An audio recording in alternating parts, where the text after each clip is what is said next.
A hollow rumbling woke Elias. It sounded like a heavy truck in the distance, but the noise didn't swell or fade. It was constant, a deep, ominous growl that seemed to vibrate directly in his chest. He reached for his phone, the brightly lit clock showing 3:13 a.m. when he got up. He felt a cold draft on his back, even though the windows were closed. Carefully, he opened the bedroom door and peered into the hallway. The darkness seemed thicker than usual, and the shadows of the furniture were bizarrely distorted, as if they were dancing. The rumbling was louder here. It seemed to be coming from the living room. With every step he took towards the noise, the droning became more intense.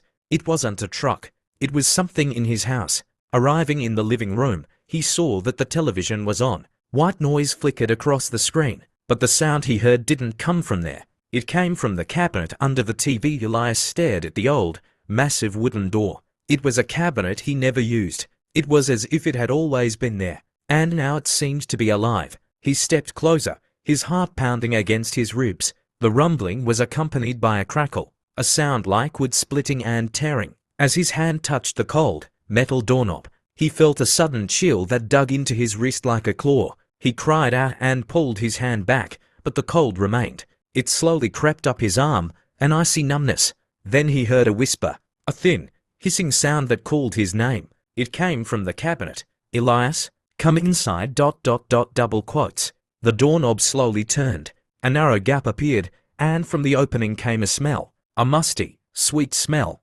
like rotting flowers and old blood. He stared into the darkness of the cabinet, which was deeper than the night itself. Something moved in the blackness, a form whose outlines constantly changed.